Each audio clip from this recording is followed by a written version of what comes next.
What's going on, guys? Zuko back with another Dragonflight video. Hope you are all doing very, very well. I want to do a Resto Shaman video for Raid, specifically focusing on this passive healing build that I've been looking at, with Healing Stream Totem being a main focus, and Riptide, and some other interesting parts like Ancestral Awakening.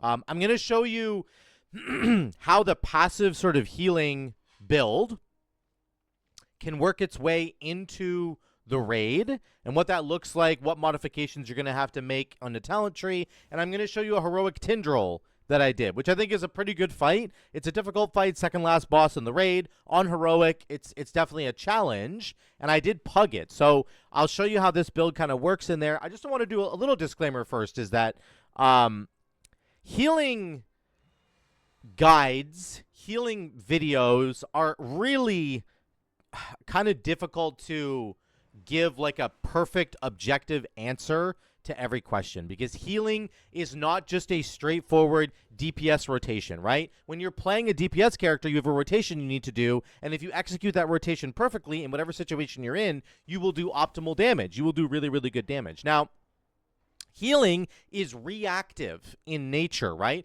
Somebody's dying over here. Somebody's dying over there. Somebody makes a mistake over there. I have to react and adapt to my situation that I'm in. So it's hard sometimes to judge how good or bad something is, because in the environment that you're in, depending on pull to pull, how everybody else is performing is going to change how you might end up performing as a healer, because you're just responding to what your team is doing and the damage that's coming out. So just always keep that in mind when we're talking about these builds. The main thing I want to highlight here is that this build, I think, is a little bit better than the straight up chain heal build in terms of mana preservation. So you're going to save a lot of mana, a lot more mana with this build. And I think it's easier to execute because it does not include Cloudburst. You can see here we've got our Living Stream with Healing Stream Totem. Up here we have 2 of those, of course, and then we have Totemic Recall to get back an extra charge if we want to. You can choose to have all 3 Healing Stream Totems down at a time if you want to, and they will all stack up and individually heal different people and do a lot of healing. Or you can just put 1 out at a time and keep kind of that consistent healing going with your Healing Stream Totem. I'll show you all the healing numbers at the end. I have some really cool things to show you there. But this is the build that I ran in the raid. Things like Totemic Focus are important to increase the radius of your totem and the duration of your totems. The duration of Healing Stream Totem, and most notably Earthen Wall Totem, get increased, which is huge. 3 extra seconds on Earthen Wall Totem is really, really good. Yes, we are taking Earthen Wall Totem. We are also taking Mana Tide Totem. And the important thing about this is the cooldown underneath, which is Spirit Walker's Tidal Totem. This turns your Mana Totem into a healing cooldown. So once you use Mana Tide Totem, you get to just cast Chain Heal repeatedly over and over and over again. Makes it very, very fast. And it means that it does a lot of healing on top of it doing a whole bunch of, giving you a bunch of mana back, right? So if I press it right now, my chain heal is really fast. 1, 2, 3, 4. I can get about 6 to 8 of them. 5, 6, 7, and 8. There we go. I got 8 of them in the duration of the Mana Tide being down, and my mana is back to 90%. I only ended up using like 10 to 12% of my overall mana to pump out 8 chain heals. That is a massive cooldown.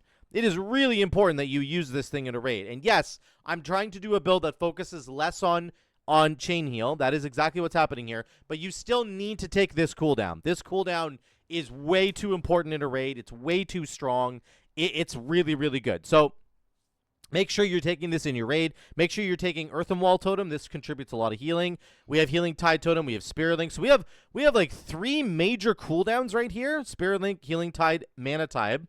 And then we have some consistent passive healing, as I keep talking about in these kinds of videos.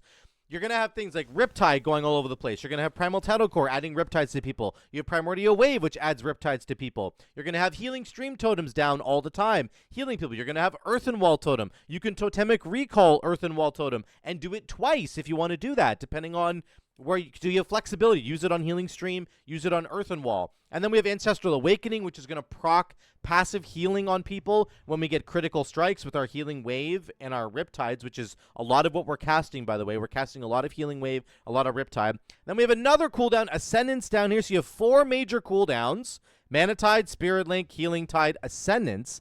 And then I opted to take Wellspring as a way to fill out my AoE healing. Now, I actually wanted to experiment with this a little bit more and didn't get time to do it, but I would definitely take Unleash Life with Wellspring. Basically, by the end of the fight that I'm going to show you, I had almost 3 million in overhealing on Wellspring. I overhealed on Wellspring by 3 million. Imagine if I had Unleash Life, if I had done that to most of my Wellsprings, 40% of the overhealing would have turned into a shield. So this is a combo I want to experiment with. It's going to make your Wellspring incredibly efficient because it's going to heal people, but if it doesn't totally heal them, it's going to give them a shield, which I think is actually very good. I haven't tried this yet, but I definitely want to try it. In the raid, I went with Undulation just to make my healing waves really, really strong. This is the build that I went for. I had Earth Living as well, which is proccing in the background. I'm going to show you the video right now, and I will continue to talk a little bit about how this kind of looks. Remember, this is a pug. There's no set healing cooldowns. There's no set anything. It's just the way it is. So on pull, right before the seeds come out, I can put my Earthen Wall down. I do it right there. And then I put a Healing Rain and an Earthen Wall down right here. There it goes. You immediately block a bunch of damage, and then any extra damage that comes through, and then people come back in with their roots, and you're going to block a bunch of damage from the roots as well. So we're doing about 37k, and then boom, we immediately get to 60k because our Earthen Wall triggered right there and blocked a bunch of damage from going through. So now we're up to 90k, a little bit of off healing here. Everybody clears the roots. Then we're running out. I'm going to pre-position here. Now, I didn't get a chance to do this now. I'll do it later. I have to dispel myself. I run out, dispel myself. The real difficult part about this moment in the Tindral fight is actually that the people that have the dispels on them are like running out of the group and they're taking a lot of damage. So you need a lot of triage healing. This is where I think Resto Shaman can shine.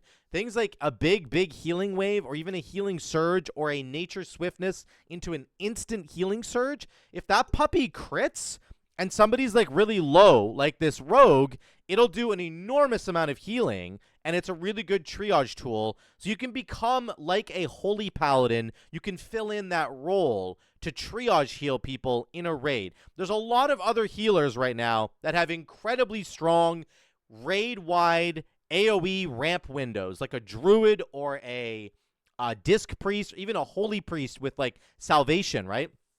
They have incredibly strong AoE blanket healing tools that are going to keep the entire raid alive. Resto Shaman has really good cooldowns, which I haven't used any of them yet because, again, I just haven't practiced on this fight enough. But we also have very good triage, and you can keep those people alive that need to stay alive. Those individual people who are dying because they have a very important mechanic that they're taking out or whatever the case might be. You can keep those people alive in a much better way than some of these other healers can, who are very good at, the blanket AoE healing, but they're going to struggle a little bit on the triage healing, which again, we've got a lot of that. So now we're going to the second platform. That was the first platform. I don't think anybody died, which is pretty cool. Second platform, you can put a Healing Rain down, and then you can put an Earthen Wall down right away. Once again, there's my Earthen Wall going down, and then I'm going to Spirit Link here because this is the best time to Spirit Link. Everybody's together. Everybody's taking a lot of damage. Now, it might be overkill here because other healers are blowing their cooldowns as well, so you probably don't need to use it here. There might actually be a better time to use it. I'm not really sure. But again, I haven't practiced this fight enough. I haven't done enough reps on this on Resto Shaman to really know, and I'm with a pug, so I don't know when they're blowing their cooldowns. This might be a better time to blow my Spirit Link right here on the roots when they come out. But anyway, that's an option. But there we go. Again, I'm looking for people who are low. I'm trying to triage heal. I do a Wellspring there. I just want to, again, highlight how good Wellspring can be. Right here, boom, send it out. We're doing 110k, and we immediately go up to, look at these crits, right? Well, I just want to highlight really quickly something about mastery for Resto Shaman. Wellspring only hits for about 24,000 healing on my Resto Shaman right now. But you can see it's critting people for 55, 63, 31, 26. Even some of the lower ones that aren't critting, it's still doing a lot more healing because of our mastery, right? When people are low and we hit them when they've lost any amount of health. It hits them for a lot more healing, which is really, really great. And again, if I had had the Unleash Life into a Wellspring, it would have added those shields, which I would have got even more value. So I think that's a really good cooldown I should do. Now I'm pre-positioning here for the Dispel, and thankfully I got it, so I can just Dispel myself right away. There we go. Now I'm going to triage, but I'm going to stay out here. I'm staying out here to triage these people because they're dying. The friggin' hunters ran over to Narnia, as they always do. I don't want to, you know, say too many bad things about hunters, but my God, man. Can they just get their shit together? So we get the Dispels off. It's all good. Now we have to pick up seeds. This is where I can blow a cooldown. I blow my Mana Tide, and I'm doing Chain Heal. Chain Heal, Chain Heal, Chain Heal. Try and Chain Heal different people, because all your Chain Heals are going to add tidal reservoirs, right? You can see on the little icon on the raid frames over here, tidal reservoirs, which is our tier set bonus. You want to Chain Heal different people because it's going to add that. I still have Healing Tide Totem. My Ascendance is only 40 seconds away, and my Spirit Link is about a minute and a half away now. So we have lots of time to get these cooldowns up, but I have Healing Tide Totem up right now. I have Healing Stream Totem that I can put down as well, of course, for that consistent single target healing. Again, we're triaging right here, dispelling and triaging. It went on 2 hunters and a rogue, so that was kind of that's kind of rough. I'm just triaging this hunter because I don't have another dispel. The other healers aren't dispelling. It's fine. I can do it a second time. I'm gonna dispel him right now. There we go. I cleared him, and now we bring him back. Sometimes you just got to work with the parameters, right? Sometimes you got to work with the people that are there. I popped my Healing Tide Totem right here because people were really dying. This is not an ideal time to pop Healing Tide Totem, but sometimes you just got to work with what's going on around you. I kept a lot of people alive here with that Healing Tide Totem before we got to the transition, and we're injured right now, but hopefully everybody can stay relatively healthy by the time we land on the last platform. Now, some people are kind of dying right here. This is too bad. We got to try and triage them up. I'm not sure if I pop a sentence here. I can't remember. I have a trinket going. I have a single target trinket, so it's not the best, but there we go. We're healing people up. 147k overall right now. This is a big triage, or not triage mode, but just a moment for big healing right there. Then we're into P3. Again, we have dispels, and then we have the seeds that come out, and then we've also, I forgot to lust here, I think. I popped it now. Yeah, we're good. And then we've got the big beams going. Now, unfortunately, I was out in Narnia here a little bit. I was trying to triage those people because they took their dispels really far away, so that was kind of difficult. Now I'm stuck in a vine, unfortunately. But again, it is what it is. We lose one of those hunters because again he ran too far away. We weren't a coordinated group. We didn't really know. People didn't know where to put their dispels, but that's okay. We're still going. We have Spirit Link left. We have Earthen Wall, which I just put down right on the group there. So the beams that are going through people right now, hopefully we're healing some of that. Oh, some people got wrecked right there. And we're doing some just some triaging here. We got to get rid of these healing absorbs. There's a Wellspring, and we're getting rid of some of it right there. Still at 153, which is solid. And then we still have a couple of cooldowns left. We have Spirit Link coming up, and I have Mana Tide up right now. I think I used them together. I can't remember. Here's the last set of seeds. Second last set of seeds, maybe? I can't remember if this is our last one or not. I have Wellspring up. This would have been a good Wellspring moment right there. There, I press it. Would have been good to get the Overheal shield there. Just another thing. It's got to be a really good talent. I think I would have got so much use out of it on this fight. Lots of damage coming through. Again, I still have my Mana Tide coming up, and I've got Spirit Link, so we're good to go. I'm just coming out here to try to bait for the seeds. Or, sorry, for the dispels that are coming out. We're at 40% mana. We have more than enough. Here comes my Mana Tide Totem, and I think I also drop my I'm doing Spirit Walker's Grace right now, which is great. I'm gonna do Spirit Link here in a minute, and Healing Tide is back as well. So we got lots of cooldowns to keep everybody alive for this final second. I think I just should blow them all right here. I think I do in a second.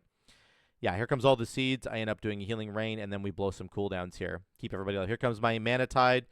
Oh, we just get that rogue up. He was on like death's door.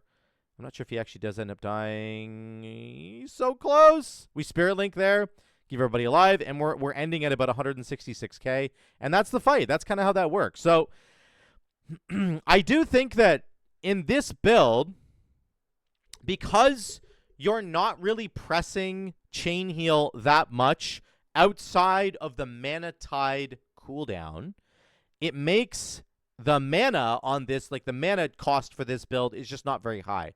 You're mostly pressing Riptide, Healing Stream Totem, Earthen Wall Totem, getting that down. You're pressing Healing Wave as a filler spell, and then you're using your big cooldowns, and you're layering those over top. Ancestral Guidance, Ascendance, Healing Tide Totem, Mana Tide Totem. You're layering all those on top of this sort of easy passive healing that's going on. Earth Living Weapon, Ancestral Awakening is proccing in the background. There's a lot of just passive proc healing going on there. I'm going to show you the overall numbers. If we go to, what is it, 140 something, I think. It's when we get to Farrak here. It's coming up right about now. So here we go. So here's something I really want to highlight. Here's the overall healing numbers for this fight. Riptide Chain Heal is really big, again, because we got those Mana Tide windows where we're just pressing Chain Heal after Chain Heal after Chain Heal. Healing Stream Totem is our third highest heal, doing almost 10% of our healing. And look at the overheal on that sucker. It overhealed 8%. It's telling us on the right-hand side there. 8%. That is insanely low. That is an incredibly low amount of overheal. Like, absolutely ridiculous how low that is. Usually, spells will heal for anywhere from like 10 to 30 to 40%. If you're like in the 30 to 40% range, it's not very good. But you can see a lot of these other things. Wellspring overhealed for 40%. Again, if I'd taken the Wellspring bubble, that 40% could have been converted into like 1 million extra healing with the shields that I would have got from Wellspring. Earthen Wall never overheals because it absorbs damage to itself.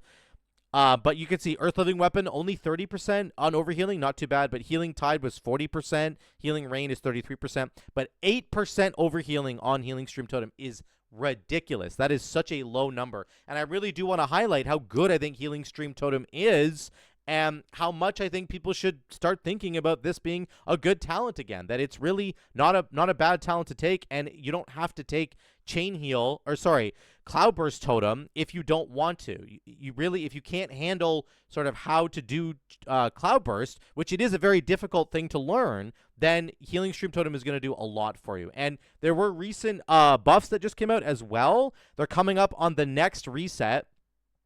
Resto Shaman, Healing Surge is going up by 12%. Healing Stream Totem is going up by 12%. Again, that does not include Cloudburst. That is just for Healing Stream Totem. So all the healing that you just saw in my overall there, that would be even better going into the next week. So that's just a huge thing I want to highlight there. But you can see Spirit Link did a lot. Ancestral Guidance, Earthen Wall doing a lot of healing, 7.3%. Earth Living Weapon, still good, 6%. Wellspring, 6%. These are all great numbers. Yeah, that's kind of how the build works. That's kind of how it functions on a fairly difficult fight, a Heroic Tindral, one of the harder bosses in the raid. And I tested out a bunch of bosses, but that was the best one that I wanted to show you there. And I just wanted to help to show you guys that this is something that you can bring into your, heroic raid. I don't know how it works in Mythic yet. I haven't been able to try it in Mythic, but it might not be as good. But let me just say this at the very end of it all. I do think that this build, a certain modification of the passive healing build can work in a raid scenario. So, for example, putting in Wellspring, which is something I don't run in the Mythic Plus passive build, that's a really good pivot you could make. I think you absolutely should keep Healing Stream Totem, though, and just keep Living Stream, and it's going to pump a lot of healing for you.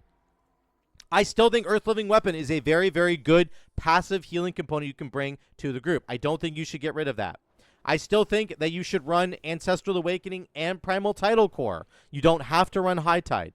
Are you going to pivot a little bit with this build and use a bunch of chain heals inside of your Spirit Walker's Tidal Totem window? Yes, absolutely. We're pivoting a little bit there, but the core of what we're doing is still a lot of passive healing. Riptide, Healing Stream, Earthen Wall, Earth Living, Tidal Reservoir, the tier set bonus, and Ancestral Awakening. All those different things are going to contribute an enormous amount of healing for you, and you don't have to use your brain in any significant way to deal with them. You just cast your spells, and they are going to work really, really hard for you, and that is a wonderful feeling when you can focus on other things. You can focus on triaging people who have to take the dispels out into Narnia, and you got to go find them and triage them, make sure they don't die. There's really important moments like that you can do, and if you don't have to think about when to detonate your Cloudburst or anything like that, then it's just going to take a lot of the pressure off of you And I think that's a good thing. So this is the build that I settled with. Here's the change that I would make. I would do Unleashed Life instead of Undulation for sure. That's going to give you a Wellspring proc. It's going to give you a Healing Rain proc. It'll hit more people with Healing Rain. You can use it on a Chain Heal. You can use it on a Riptide, whatever you want, right? So that's the big pivot that I would make there. Everything else I would keep the same. I'm going to apply this change, and I will link the build down below for you guys to try. Let me know what you think in the comments down below. I do want to make sure that I'm really clear that this is not the exact passive build that I'm running in Mythic Plus, because you automatically are just going to run different talents in Raid or in Mythic Plus, right? It's just going to be different. But let me know what you think in the comments down below. Thank you so much again for watching, guys. I love you all. I will see you in the next one.